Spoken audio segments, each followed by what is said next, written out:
Hello everyone, so myself Anshul and welcome to my channel Miss Botanophilic, and in today's video I'll be telling you about the topic Bacillariophyceae। तो जैसे कि आप लोगों को पता है कि अभी हम लोग फाइकोलॉजी की जो सीरीज़ है वो कंटिन्यू कर रहे हैं, जिसमें हम लोग एल्गी से रिलेटेड डिफरेंट जेनेरास, उनका जो जनरल इन्फॉर्मेशन होती है उस चीज़ को कवर करने वाले हैं। तो फाइकोलॉजी के अंदर एक बहुत बड़ा ग्रुप होता है एल्गी का, जिसको हम कहते हैं बेसिलैरियोफाइसी। तो आज की वीडियो में बेसिलैरियोफाइसी से रिलेटेड जितनी भी इंपॉर्टेंट इन्फॉर्मेशन होती है वो इस वीडियो पे हम लोग कवर करने वाले हैं। तो सबसे पहले हम लोग जनरल इन्फॉर्मेशन देख लेते हैं। तो इससे पहले कि मैं वीडियो स्टार्ट करूँ, एक चीज़ मैं आप लोगों से रिक्वेस्ट करती हूँ कि आप लोग वीडियो को स्किप मत करना, बिकॉज मे बी हो सकता है कि पीडीएफ के फॉर्म पे एक्सप्लेन कर रही हूँ तो कोई पार्ट आपका मिस हो जाए। तो इस वजह से आप वीडियो को पूरा देखना, ठीक है। तो सबसे पहले बेसिक इंट्रोडक्शन से स्टार्ट करते हैं दैट व्हाट आर बेसिलैरियोफाइसीज। तो जनरली सबसे लार्जेस्ट ग्रुप ऑफ एल्गी होता है, जिसके अंदर 30,000 के आसपास स्पीसीज होती हैं और अप्रॉक्सीमेटली यहाँ पे 200 जेनेरा देखने को मिलते हैं, ठीक है। तो काफ़ी वास्ट सा ग्रुप है, बहुत बड़ा ग्रुप है। तो हर एक मेंबर को पढ़ना तो उतना यहाँ पे क्या होता है पॉसिबल नहीं होता है।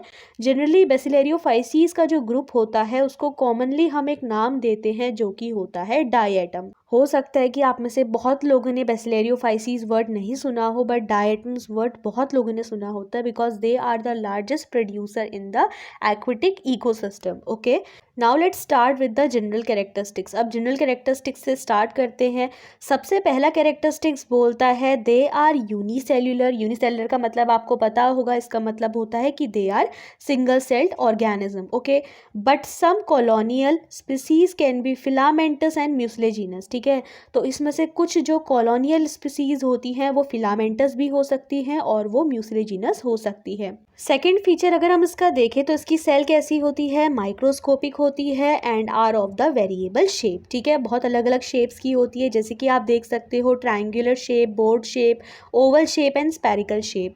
एक दो के एग्जाम्पल मैंने यहाँ पे मेंशन भी किए हैं, लाइक ट्रायंगुलर शेप का जो होता है वो ट्राइसेरेटियम में देखने को मिलता है, बोर्ड शेप का देखने को मिलता है सिम्बेला में, वहीं पे ओवल शेप का देखने को मिलता है in case of bacillaria. Next feature we have the cell symmetry. तो सेल सिमेट्री इतना आपको पता होगा कि सिमेट्री दो टाइप की होती है, या तो रेडियल होती है या फिर बायलेटरल होती है। ओके, अगर रेडियल के बारे में बोलूँ तो आपको पता होगा कि रेडियल और बायलेटरल क्या होती है। बायलेटरल की अगर हम सेंटर एक्सिस से एक लाइन लेके जाते हैं तो उससे ऑर्गेनिज्म सिर्फ 2 पार्ट्स पे डिवाइड होता है। ओके, सो 2 इक्वल हाफ पे डिवाइड होने वाली जो बॉडी होती है उसको हम कहते हैं कि वो बायलेटरल सिमेट्री शो करती है। फॉर एग्जाम्पल आप ह्यूमन बींग्स को लेके जा सकते हो, तो हम में जो सिमेट्री होती है वो बायलेटरल होती है। अगर मैं रेडियल के बारे में बोलूँ तो ऐसे ऑर्गेनिज्म जहाँ पे अगर कोई भी लाइन हम सेंटर एक्सिस से डालें तो वो इक्वल पार्ट्स पे डिवाइड हो सकता है, ठीक है। तो जैसे अगर आप एक सर्कल को इमेजिन करते हो तो सर्कल की जो सिमेट्री होती है वो रेडियल सिमेट्री होती है। तो सिमेट्री यहाँ पे दोनों टाइप की होती है, रेडियल भी होती है और बायलेटरल भी होती है। Next feature we have cell has rigid overlapping. इसकी जो सेल होती है उसमें कुछ ओवरलैपिंग्स देखने को मिलती है जो कि कैसी होती है, रिजिड होती है। रिजिड मतलब होता है हार्ड, जिनको हम कहते हैं फ्रुस्ट्यूल्स, ठीक है। ये कॉम्पिटिटिव पर्पस के लिए बहुत इंपॉर्टेंट है, तो इनको हम बेसिकली फ्रुस्ट्यूल्स या फिर शेल बोलते हैं। इट हैज़ 2 हाफ, ठीक है। अब बेसिकली इसमें 2 हाफ होती हैं, एक लार्जर हाफ होती है और एक स्मॉलर हाफ होती है। लार्जर हाफ को हम कहते हैं एपिथीका, जो स्मॉलर हाफ होता है उसको हम कहते हैं हाइपोथीका। तो इसका मतलब इसकी जो ओवरलैपिंग या फिर कवरिंग यानी कि जो फ्रुस्ट्यूल्स होते हैं वो 2 पार्ट से बने होते हैं, larger part and smaller part. Larger part is called as epitheca and the smaller part is called as the hypotheca, ठीक है। ये पॉइंट भी बहुत इंपॉर्टेंट है। It has pectin substance with high amount of siliceous substance impregnated in it. Okay, तो ये part बहुत important है कॉम्पिटिटिव पर्पस के लिए, इट्स रियली वेरी इंपॉर्टेंट। बोला जाता है कि जो बेसिकली डायटम्स या फिर बेसिलैरियोफाइसीज के मेंबर होते हैं तो इनकी जो सेल वॉल होती है उसमें सिलिशियस सब्सटेंस देखने को मिलता है। तो ये जो पॉइंट है ये कॉम्पिटिटिव पर्पस के लिए बहुत इंपॉर्टेंट है, तो इस चीज़ को आप थोड़ा ध्यान पे रखना कि किसकी जो सेल वॉल होती है उसमें सिलिशियस डिपॉजिट देखने को मिलता है, तो वो होती है इन डायटम्स और द बेसिलैरियोफाइसी। ओके, अगला फीचर है इसका पिगमेंट का। तो कौन से टाइप के पिगमेंट्स देखने को मिलते हैं? हमको देखने को मिलता है इसमें क्लोरोफिल ए, क्लोरोफिल सी, इसके अलावा जेंथोफिल देखने को मिलता है। अब जेंथोफिल के अंदर we have the fucoxanthin, we have the diadinoxanthin and we have the diatoxanthin. तो बहुत सिंपल से नाम है, diadinoxanthin and diatoxanthin. और फ्यूकोक्सेंथिन को तो आप वैसे भी जानते होंगे कि इंपॉर्टेंट कैटेगरी होती है जेंथोफिल की। अब इसके बाद से we have vegetative cell is uninucleate. इसकी जो वेजिटेटिव सेल होती है वो कैसी होती है? वो यूनिन्यूक्लिएट होती है, diploid and has two parietal large और मैनी प्लास्टिड। ठीक है, यहाँ पे दिख नहीं रहा है, ये मैनी लिखा हुआ है मैंने। सो यहाँ पे क्या बोलने की कोशिश कर रहा है, जो वेजिटेटिव सेल्स होती है बेसिलेरियोफाइसीस पे वो यूनिन्यूक्लिएट होती है, डिप्लॉइड होती है, पैराइटल लार्ज, या फिर कभी कभी क्या होता है बहुत सारे प्लास्टिड्स देखने को मिलते हैं। ओके, सो नेक्स्ट फीचर की तरफ चलते हैं जो कि है हमारा स्टोरेज प्रोडक्ट। तो इसका जो स्टोरेज प्रोडक्ट होता है वो हमारा होता है ऑयल, और इस ऑयल को हम कहते हैं क्राइसोलेमिनेरिन। लेमिनेरिन वर्ड सुना होगा, उसके आगे क्राइसो वर्ड लगा दो तो क्या बोलते हैं इसको हम कहते हैं क्राइसोलेमिनेरिन। ओके, नेक्स्ट जो फीचर आता है वो है हमारा एंथ्रोजॉइड का। तो एंथ्रोजॉइड कैसे होते हैं? मोटाइल होते हैं। मोटिलिटी तो ये शो करता है यानी कि मूवेबल होता है, बट यहाँ पे सिर्फ और सिर्फ एक फ्लैजेला होता है। इसके अलावा क्या होता है, ये हमारा पेंटोनिमैटिक होता है। आपने दो टाइप की कंडीशन पढ़ी होगी, पेंटोनिमैटिक एंड एक्रोनिमैटिक। तो इसमें जो फ्लैजेला देखने को मिलता है वो कैसा होता है? पेंटोनिमैटिक फ्लैजेला होता है। इसके अलावा ये कुछ लास्ट के इंपॉर्टेंट इसके जनरल कैरेक्टरिस्टिक्स है कि इसमें जो मूवमेंट होता है उसको हम कहते हैं ग्लाइडिंग मूवमेंट। किस टाइप का मूवमेंट होता है? ग्लाइडिंग मूवमेंट होता है। सेक्सुअल रिप्रोडक्शन इसमें या तो आइसोगैमस होता है या फिर ऊगैमस होता है। ठीक है, वेजिटेटिव कैरेक्टरिस्टिक्स के बारे में कहेंगे तो इसमें जो वेजिटेटिव रिप्रोडक्शन होता है वो होता है सेल डिवीजन के through. Zygote develop into special type of spores. जो जाइगोट होते हैं वो एक स्पेशल टाइप के स्पोर्स बनाते हैं जिसको हम कहते हैं ऑक्सोस्पोर। अब एक कैरेक्टरिस्टिक फीचर मैं आपको बता दूं कि इतना सब कुछ हमने पढ़ा है तो एक कैरेक्टरिस्टिक फीचर इसका बहुत इंपॉर्टेंट होता है बेसिलेरियोफाइसीस में, दैट फ्रुस्ट्यूल्स वाल्व पोर्शन इज सिलिसिफाइड। ठीक है, मैंने आपको बताया था ना कि इसमें सिलिशियस डिपॉजिट्स होते हैं।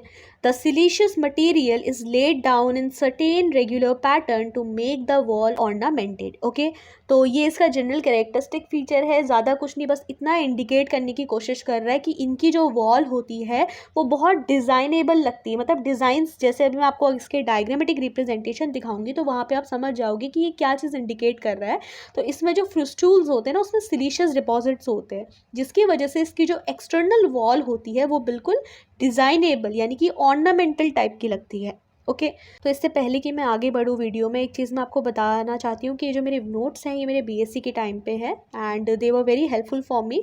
तो इस वजह से मैं डायरेक्ट नोट्स यहाँ पे शेयर कर रही हूँ because my schedule is really very busy और मैं चाहती हूँ कि मैं आपको मैक्सिमम टॉपिक्स कवर कराऊँ एलगी के अंदर। तो आई होप कि ये चीज़ आप लोग समझोगे क्योंकि थोड़ा बहुत कॉम्प्रोमाइज़ आप करेंगे इस चीज़ को लेके। एंड जो राइटिंग के इश्यूज़ है वो फ्रेश वीडियोज़ में आपको नहीं आएंगे, बट जिस चीज़ के नोट्स मेरे पास पड़े हैं तो मैं उनको आपको डायरेक्ट पीडीएफ फॉर्म पे यहाँ पे एक्सप्लेन कर दूंगी। तो ये चीज़ मैं बताना आप लोग को इंपॉर्टेंट इसलिए समझती हूँ बिकॉज बहुत लोगों को राइटिंग का इशू होता है। तो दैट्स वाई मैं यहाँ पे हर एक लाइन पढ़ के आपको बता रही हूँ, साथ ही साथ मैं उसका हिंदी एक्सप्लेनेशन भी आपको दे रही हूँ।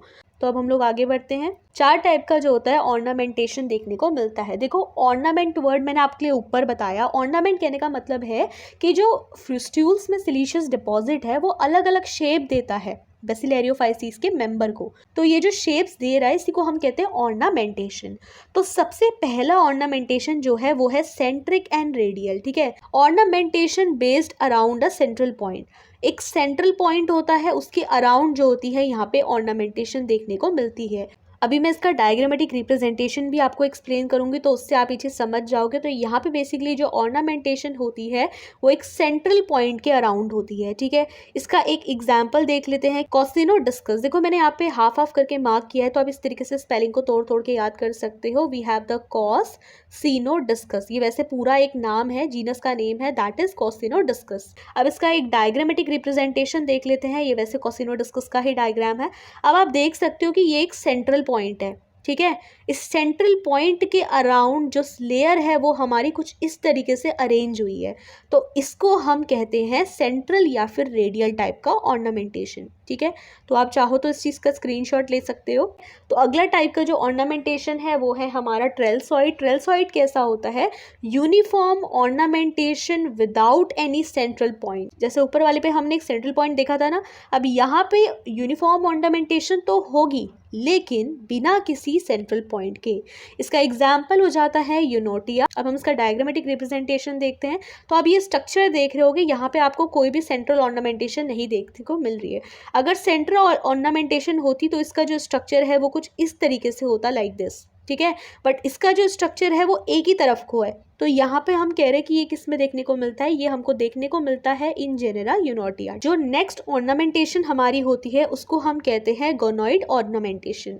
तो ornamentation that is dominated by the angles, ठीक है। एंगल अगर जो ऑर्नामेंटेशन होती है उसको डोमिनेट करती है तो उसको हम कहते हैं गोनॉइड। अब इसका एक एग्जाम्पल देख लेते हैं, दैट इज ट्राइसेरेटियम। तो ट्राइसेरेटियम, ठीक है, ये पूरा एक नेम है, बस मैं इसको तोड़ तोड़ के आपको बता रही हूँ, दैट इज ट्राइसेरेटियम।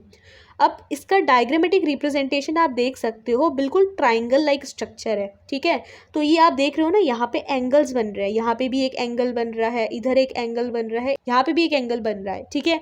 तो एंगल अगर ऑर्नामेंटेशन को डोमिनेट करते हैं तो उसको हम कहते हैं गोनॉइड ऑर्नामेंटेशन। अब लास्ट जो ऑर्नामेंटेशन आती है वो होती है pinnate ornamentation. Ornamentation symmetrically arrange on either side of the central line. Central line के अगल बगल वाली एरिया पे, ठीक है, जैसे ये सेंट्रल लाइन जा रही है, इसके अराउंड कोई भी ऑर्नामेंटेशन हो रही है लाइक दिस, तो इसको हम कहते हैं पिनेट ऑर्नामेंटेशन, ठीक है। नाम से क्लियर है that the ornamentation that is symmetrically arrange on either side of the central line. But ये जो ऑर्नामेंटेशन होती है वो कैसी होनी चाहिए? वो होनी चाहिए बिल्कुल सिमेट्रिकल, ठीक है। इसका जो एग्जाम्पल आता है वो होता है नेविक्यूला। अब आप ये डायग्रामेटिक रिप्रेजेंटेशन देख सकते हो। ये जो डायग्रामेटिक रिप्रेजेंटेशन है ये नेविक्यूला का डायग्राम है। आप देख सकते हो कि यहाँ पे एक सेंट्रल लाइन जा रही है और इसके अराउंड ये जो ऑर्नामेंटेशन देख रहे हो ये बिल्कुल क्या है? हमारी सिमेट्रिकल है, ठीक है। तो इस टाइप की ऑर्नामेंटेशन को हम क्या बोलते हैं? इसको हम कहते हैं पिनेट ऑर्नामेंटेशन। तो अब हम लोगों ने ऑर्नामेंटेशन कवर कर लिया। अब हम एक बहुत इंपॉर्टेंट पार्ट इसका कवर करने वाले हैं जो कि बेसिलेरियोफाइसीस का क्लासिफिकेशन है। तो देखो अब हम पढ़ने वाले हैं बेसिलेरियोफाइसीस का क्लासिफिकेशन। तो बस इतना चीज़ ध्यान पे रखो कि इसके दो ऑर्डर होते हैं। पहला ऑर्डर आता है पीनेल्स और दूसरा ऑर्डर आता है हमारा सेंट्रेल्स, ठीक है। पीनेल्स ऑर्डर 1 होता है, सेंट्रेल्स हमारा ऑर्डर 2 होता है।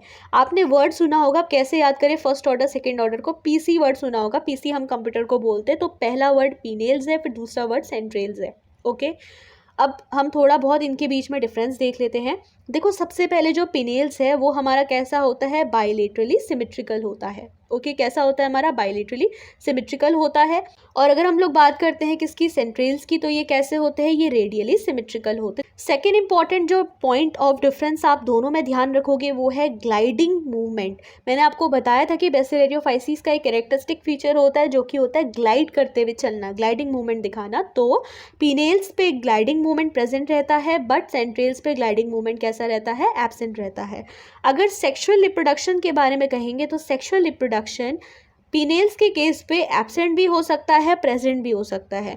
अगर प्रेजेंट होगा तो यहाँ पे अमेबॉइड आइसोगेमस टाइप का सेक्सुअल रिप्रोडक्शन देखने को मिलता है। In case of order 2 that is centrales, तो यहाँ पे एनाइसोगेमस हो सकता है या फिर हमारा ओगेमस टाइप का सेक्सुअल रिप्रोडक्शन देखने को मिलता है, मतलब यहाँ पे हमेशा प्रेजेंट रहेगा, ठीक है। अब इसका स्क्रीनशॉट ले सकते हो। अब हम लोग दोनों कैटेगरीज के अंदर डायग्राम्स को देखते हैं कि वही सब डायग्राम जो हमने पीछे पढ़ा है वही हमको यहाँ पे भी ड्रॉ करना है, बट हम क्लासीफाई कर रहे हैं सेंट्रेल्स और पीनेल्स के बीच में, ओके। तो एक फीचर और देख लो आप कि जो पीनेल्स होते हैं ना वो हमारे क्या होते हैं? वो मोस्टली बोट शेप के होते हैं, नाव के आकार के होते हैं। लेकिन जो सेंट्रेल्स होते हैं उसमें बहुत सारे शेप्स देखने को मिलते हैं, तो they are of various shape, okay. अब हम थोड़ा डायग्रामेटिक रिप्रेजेंटेशन देख लेते हैं तो आप लोग कंफ्यूज ना हो, इसलिए मैं यहाँ पे नेम लिख ले रही हूँ, P for pennales and C for centrales, ठीक है।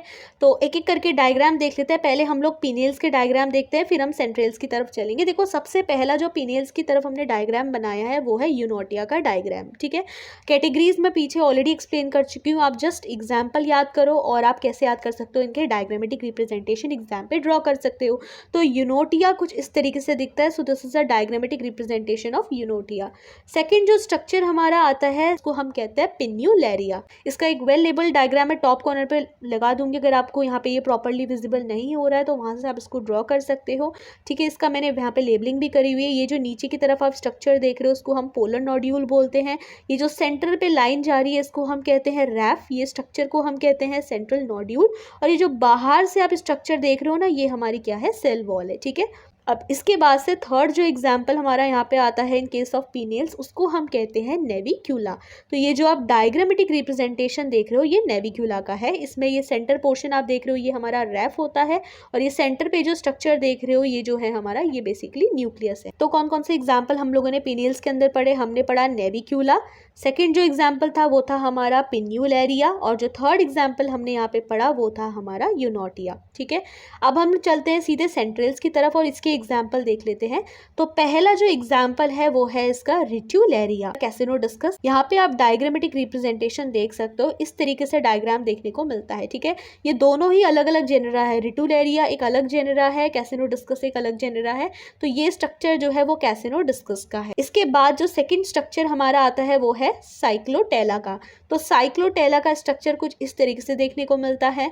एंड लास्ट पे वी हैव द बिडुल्पिया। ओके, तो बिडुल्पिया का जो स्ट्रक्चर है वो बिल्कुल आपने देखा होगा कि जो मक्खी का छत्ता होता है ना हनी बी का, तो बिल्कुल वैसी लग रहा है। ठीक है, तो ये कुछ एग्जांपल्स हैं हमारे बेसिलेरियोफाइसीस की सब ऑर्डर्स की, जो कि एक होता है पीनेल और दूसरा होता है सेंट्रेल। तो बेसिलेरियोफाइसीस के अंदर यही सब चीजें आती हैं। एग्जाम में आपसे पूछा जा सकता है कंप्लीट बेसिलेरियोफाइसीस के जेनरा के बारे में, या आपसे क्वेश्चन में उसका ऑर्नामेंटेशन पूछा जा सकता है, या आपसे क्लासिफिकेशन पूछ सकते हैं। कभी कभी सेंट्रेल्स और पीनियल्स के बीच में डिफरेंस भी पूछा जाता है। तो कुछ भी ऐसे क्वेश्चन अगर बेसिलेरियोफाइसीस से आते हैं तो आफ्टर दिस लेक्चर मैं एक्सपेक्ट करती हूँ कि आप लोग इस टाइप के क्वेश्चंस को सॉल्व कर पाओगे। ओके, तो आज की वीडियो अगर आप लोग के लिए हेल्पफुल रही है तो आप मुझे प्लीज़ कमेंट सेक्शन पे ज़रूर बताएं।